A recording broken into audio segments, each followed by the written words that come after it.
है?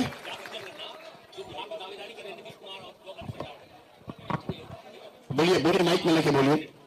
अरे माइक में लेके बोलो ना। बिहार के लिए क्या अभिशाप है या फिर वरदान? नहीं, जाति की बात कर रहे हैं कि जाति जनगणना? नहीं, बिल्कुल नहीं। अभिशाप क्यों है? किसी भी, पहली बात कि बिहार में जो काम हुआ जातियों की संख्या को गिनने का, वो जनगणना नहीं है, वो सर्वे है। जनगणना कराने का अधिकार राज्य सरकारों को नहीं है, जनगणना केंद्र का मामला है। लेकिन उसको आप सर्वे कहिए या जनगणना कहिए, जो सर्वे यहाँ आया उससे कोई दिक्कत नहीं है। सर्वे में तो वही बात निकल के आई जो सब लोग कह रहे हैं कि समाज का एक बड़ा वर्ग जिसके नाम पर पिछले 30-35 साल में राजनीति की गई, जिनके वोट से लोग सत्ता में बैठे, उनकी स्थिति, उनके बच्चों की स्थिति जो आज से 30 वर्ष पहले थी, कमोबेश वही है। जातीय जनगणना सर्वे का जो राजनीतिक फायदा उठाने की लोग कोशिश कर रहे थे, पिछले 1 साल से हम कह रहे हैं इसका कोई राजनीतिक फायदा नहीं हो सकता है। और उसका परिणाम यह है, आप देख लीजिए कि जातिगत जनगणना और सर्वे को देशव्यापी मुद्दा बनाकर भाजपा से लड़ने का दावा करने वाले नीतीश कुमार खुद ही अपना दल छोड़कर भाग गए भाजपा की शरण में। अगर जातिगत सर्वे का कोई चुनावी असर होता तो नीतीश कुमार छोड़कर भागते नहीं। तो ये सीधा दिखाता है, कोई भी सर्वे, कोई भी जनगणना अगर आप करते हैं, समाज के विभिन्न भागों के वर्गों की स्थिति के बारे में अगर सरकार को उसके बारे में बेहतर जानकारी होती है तो उसमें कोई नुकसान नहीं है। लेकिन सिर्फ जानकारी हो जाने मात्र से लोगों की स्थिति नहीं सुधरेगी। ये जनगणना का विषय नहीं है। पूरे देश को मालूम है कि बिहार देश का सबसे गरीब राज्य है, ये जानकारी तो सरकार के पास है। तो उससे क्या यहाँ गरीबी खत्म हो गई? पूरे देश को मालूम है कि बिहार सबसे अशिक्षित और बेरोजगार राज्य है, तो क्या यहाँ उससे शिक्षा की स्थिति सुधर गई? ये तो ऐसे हुआ कि आप पुस्तकालय में, लाइब्रेरी में जाइएगा, आपको सारे किताब रखे हुए, उससे आप ज्ञानी थोड़े ना हो जाइएगा, आपको सही किताब पढ़ना भी पड़ेगा। तो जनगणना से जो स्थिति निकल के आई उससे स्पष्ट है कि बिहार में गरीबी, अशिक्षा, भ्रष्टाचार, भुखमरी बहुत बड़े पैमाने पर है। और जिन वर्गों के नाम पर जो लालू जी, नीतीश जी ने पिछले 30 वर्ष में राज किया, उन वर्गों के लोगों को इसका कोई लाभ नहीं मिला है। ये बात पहले उनके विरोधी कहते थे। जनगणना कराकर नीतीश कुमार, लालू यादव ने वो कीचड़ अपने आप अपने मुंह पर लपेट लिया। ये स्वीकार कर लिया कि जिन वर्गों के प्रतिनिधित्व की, आवाज की, इंपावरमेंट की बात कर रहे थे, उन वर्गों को पिछले 30-35 साल में कोई लाभ नहीं मिला है। ये जो कहा जा रहा है कि सत्ता में जो लोग बैठे हैं, तो भाई ये बताइए कि अगर जो समाज में अति पिछड़ा है, जो वंचित है, जो मुसलमान है, दलित है, महादलित है, अगर उसको लाभ नहीं मिला तो उसके लाभ का हकमारी किसने किया? जो लोग सत्ता में बैठे हैं उन्होंने तो किया। तो सत्ता में 32 साल से बैठा कौन है? लालू और नीतीश। तो अगर हकमारी हुई तो सबसे बड़ी हकमारी लालू और नीतीश ने की है। इनको किसने रोका है? आज अभी सरकार में थे लालू नीतीश साथ में, किसी अल्पसंख्यक को गृह मंत्री बना देते, उप मुख्यमंत्री बना देते। तो जब सरकार बनी तो मुसलमानों के वोट से आरजेडी जो अपनी राजनीति करती है, उन्होंने मुसलमानों को एक भी विभाग नहीं दिया। अभी राज्यसभा में अपना भेजे हैं एमपी, राज्यसभा में किसी मुसलमान को नहीं भेजा। मुसलमानों को भाजपा का डर दिखाकर वोट लिया, लेकिन उनको प्रतिनिधित्व नहीं दी, भागीदारी नहीं दी। तो किसने हकमारी की? भाई प्रशांत किशोर तो है नहीं, कांग्रेस तो वहां है नहीं, सत्ता में है आरजेडी, और मुसलमानों ने वोट दिया है आरजेडी को। और उसके बावजूद अगर आरजेडी आपको हक नहीं दे रही है तो आपका हकमारी वही कर रहे हैं। यही हाल नीतीश कुमार ने किया। 15 साल से अति पिछड़ा, दलित, महादलित का वोट लिया, लेकिन कितने अति पिछड़ों को कोई विभाग दिया? कितने अति पिछड़ों को सामाजिक राजनीतिक जगह दी? अपने विभाग में, अपने मंत्रिमंडल में कितने महादलित को जगह दिया है? आप जरा देख लीजिए, उनके अगल बगल बैठने वाले जो लोग हैं वो किस समाज के लोग हैं? तो कितने अति पिछड़ों को बगल में बैठाए हैं? यहाँ का गृह मंत्रालय, यहाँ का वित्त मंत्रालय, यहाँ का ग्रामीण विकास, जल संसाधन, पथ निर्माण, ग्रामीण कार्य, ये जितने बड़े विभाग हैं, इसमें कोई अति पिछड़ा, कोई मुसलमान नहीं है। और इसी अति पिछड़ा और मुसलमान के नाम पर 30 वर्ष से ये लोग राज कर रहे हैं, दोनों लोग। तो ये जो सर्वे हुआ, ये सर्वे करके जैसे विनाश काले विपरीत बुद्धि, ज्यादा चालाक बनिएगा तो यही होगा। ऊपर वाले ने आप ही के हाथ से ये स्वीकार करा दिया, प्रमाण दे दिया कि जिस 30 साल से मुसलमानों के, अति पिछड़ों के, महादलित के, वंचित के नाम पर आपने वोट लिया, उनको आपने कोई हक नहीं दिया। उनकी आर्थिक, सामाजिक, शैक्षणिक स्थिति जैसे 30 साल पहले थी वही आज बनी हुई है।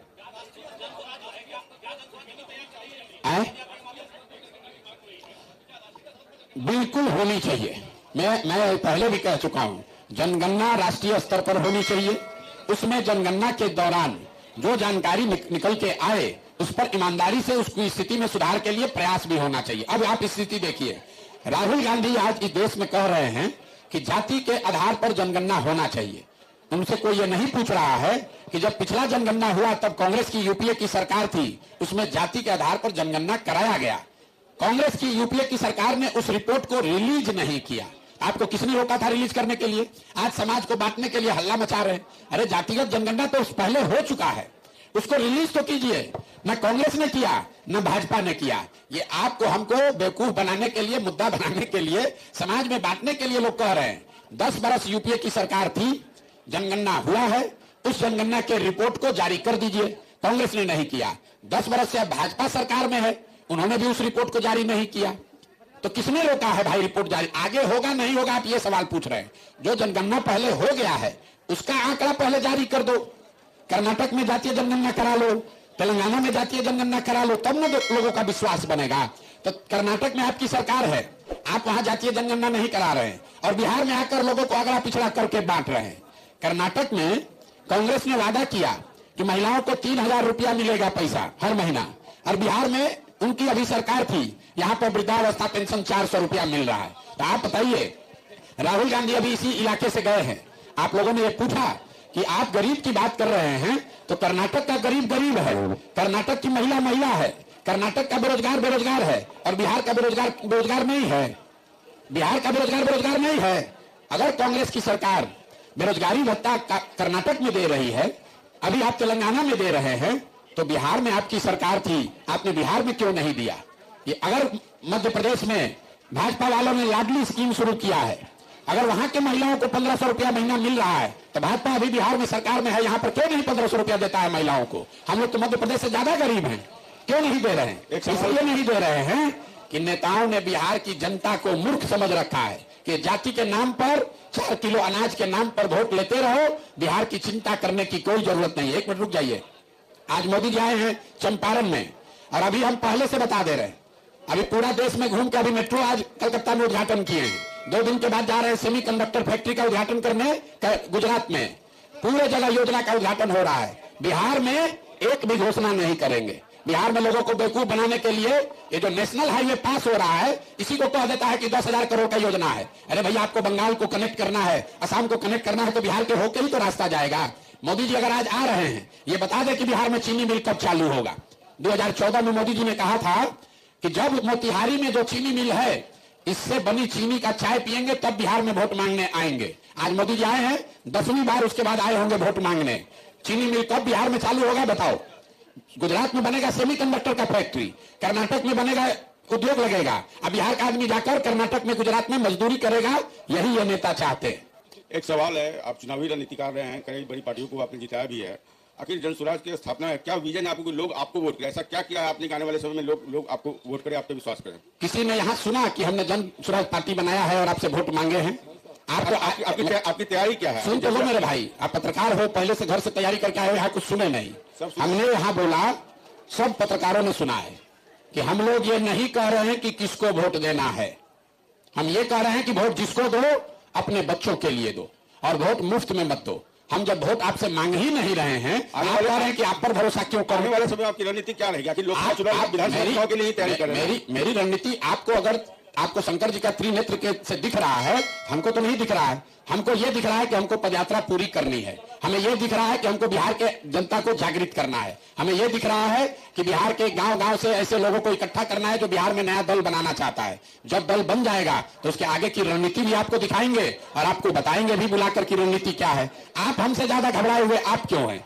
हम तो कह नहीं रहे कि हम चुनाव लड़ रहे हैं, आपको चुनाव की इतनी चिंता क्यों है भाई? आखिर आपकी पार्टी एक मिनट सर, अभी आपने कहा, एक मिनट, अभी आपने कहा कि आप एक राजनीतिक कार्यकर्ता भी हैं।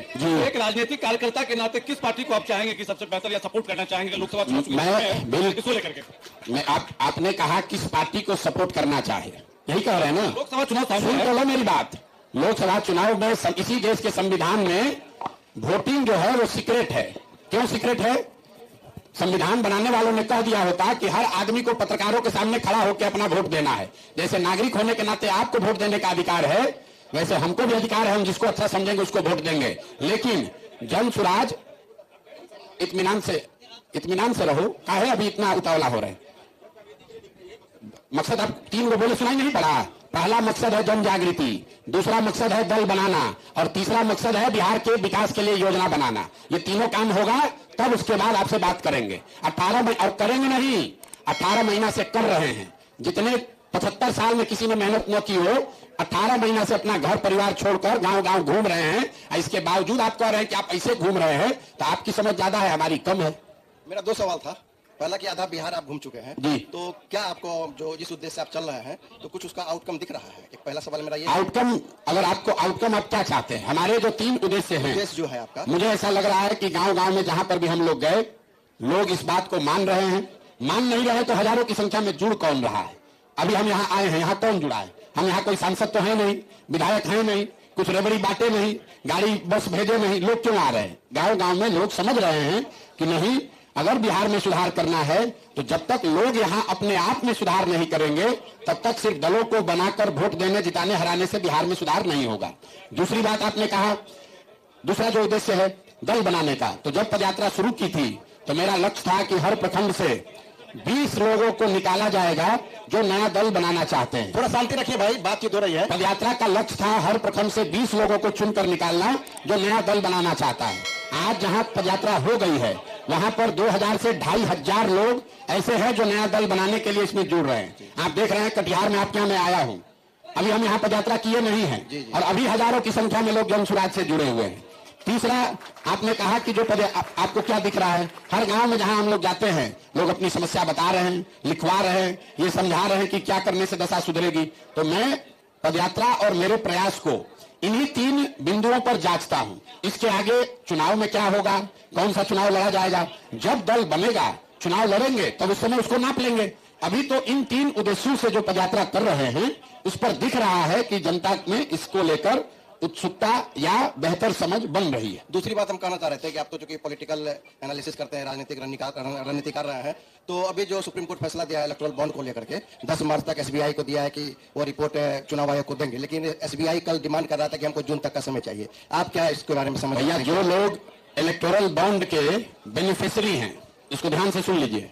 जिन लोगों को इलेक्टोरल बॉन्ड का, जिन पार्टियों को सबसे ज्यादा लाभ मिला है, वो क्यों चाहेंगे कि चुनाव से पहले ये पंडोरा बॉक्स खुल जाए कि किस पार्टी को किस उद्योगपति ने पैसा दिया है?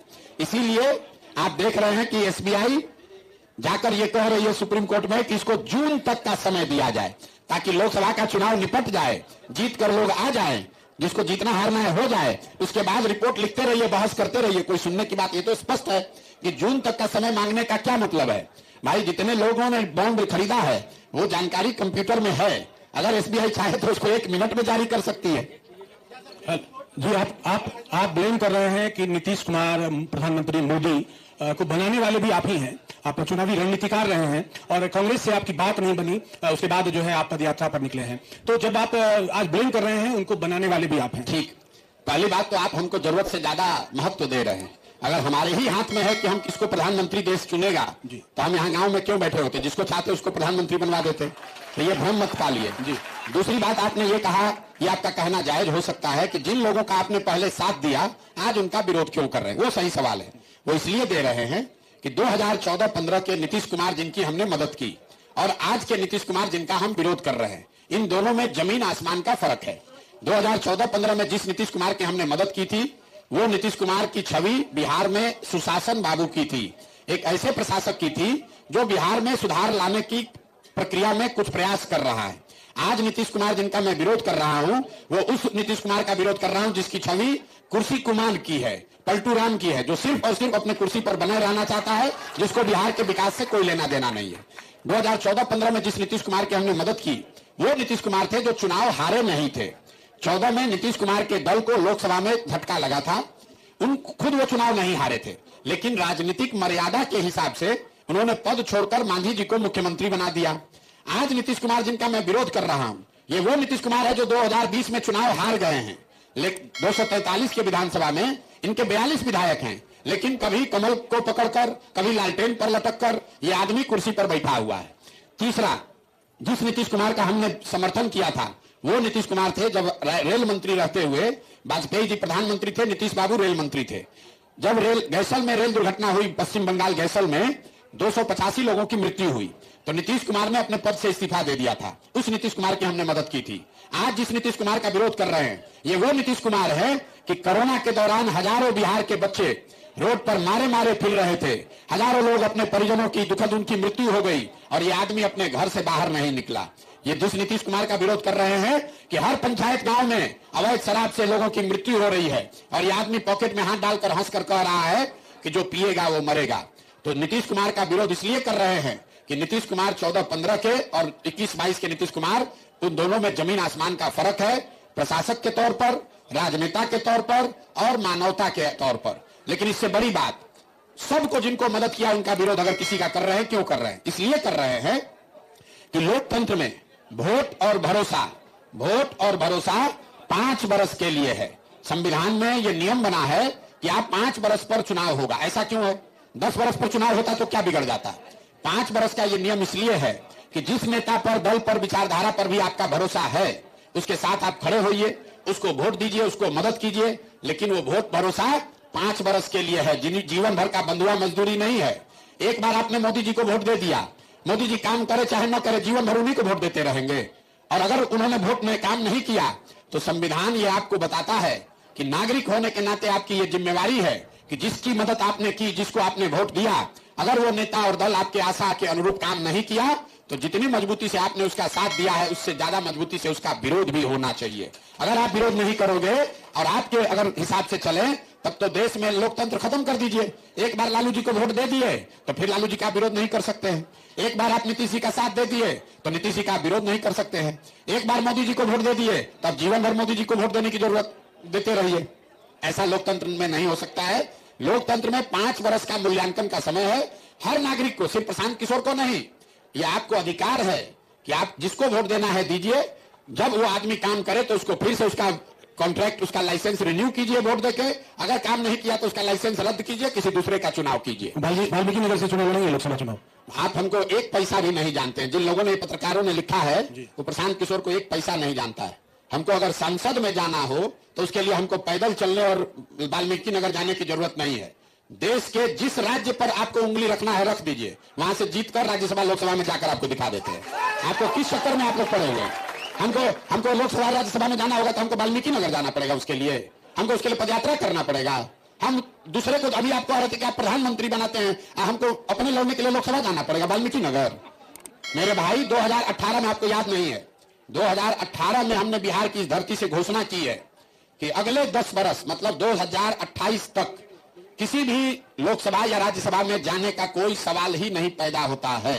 क्योंकि मैं ये समय बिहार को सुधारने के लिए लगाना चाहता हूं, न कि राज्यसभा लोकसभा में जाने के लिए। राज्यसभा लोकसभा जाने का कोई सवाल नहीं है। सिर्फ और सिर्फ मेरा एक लक्ष्य है बिहार को अगले 10 वर्ष में सुधारना, और उसके लिए जो कुछ भी करना पड़ेगा वो करने आए हैं।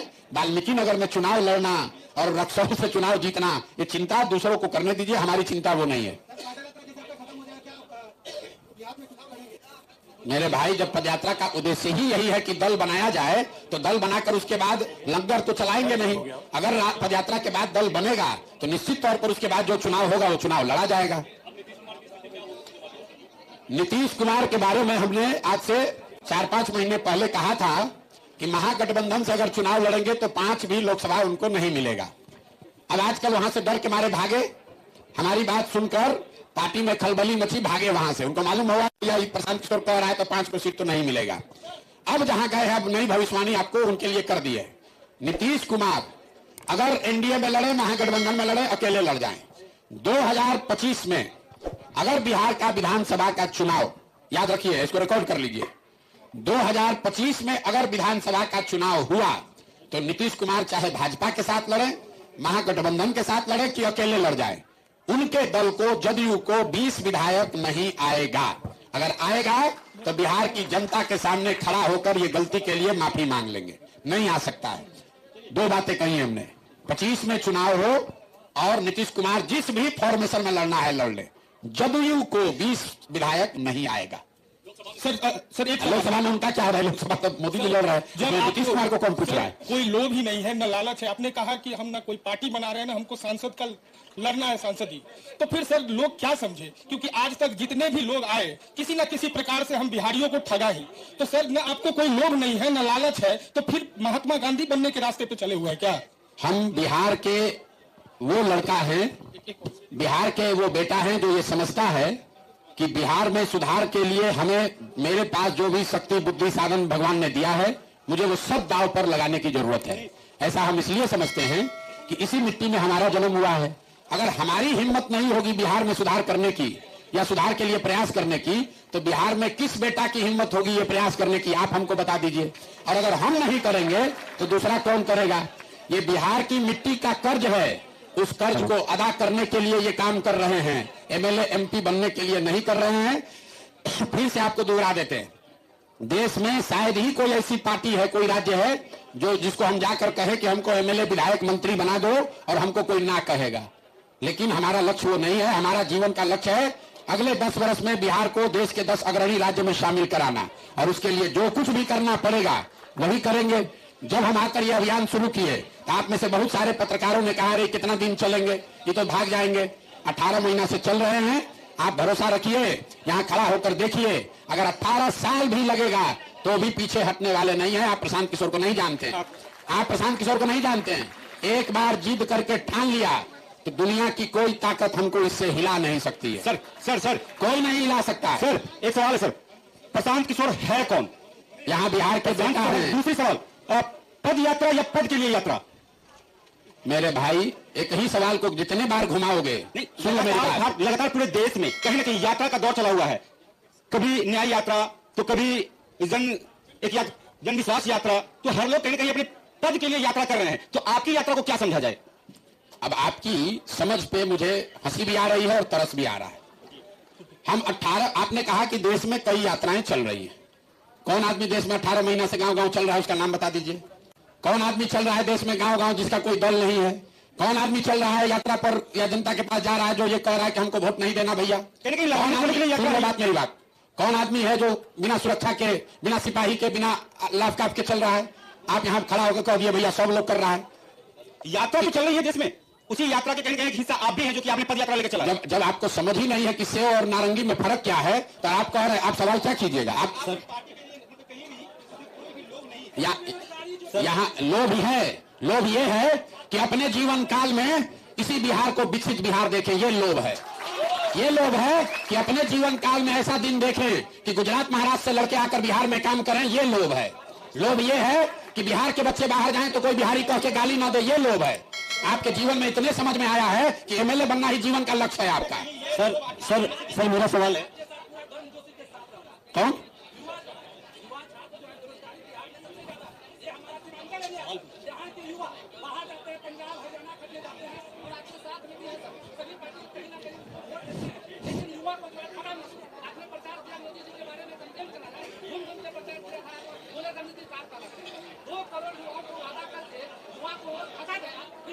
अच्छा ठीक, सवाल क्या है?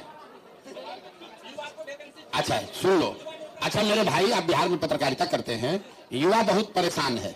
यहाँ का बूढ़ा आदमी कौन सुखी है वो दिखा दो, कौन महिला यहाँ पर अच्छी है वो दिखा दो, कौन बच्चा यहाँ पर पढ़ रहा है वो दिखा दो। समाज का कौन सा वर्ग बेहतर है कि युवा ठगा महसूस कर रहा है? यहाँ तो पूरा बिहार ही ठगा महसूस कर रहा है, तो आप युवा के लिए उछले जा रहे हो। सर मेरे भाई, अगर ऐसा है, अरे सुनो ना, क्या सेवा करोगे? अपना ठिकाने नहीं है, सेवा क्या करोगे? यहाँ का बच्चा अगर बढ़िया पढ़ रहा होता तो आप कहते कि भैया बच्चा सब तो पढ़ रहा है, युवा को रोजगार नहीं मिल रहा है। अगर यहाँ के बुजुर्ग की सरकार चिंता कर रही होती तो आप कहते बुजुर्गों का तो हो रहा है, युवाओं के लिए नहीं हो रहा है। अगर यहाँ महिलाओं की चिंता सरकार कर लेती तो आप कहते महिला तो ठीक है, पुरुष बड़ा परेशान है। यहाँ तो बिहार का हर वर्ग, हर समाज, हर व्यक्ति परेशान है, तो आप युवा की बात अलग से काहे कर रहे हैं? सर मेरा एक सवाल है कि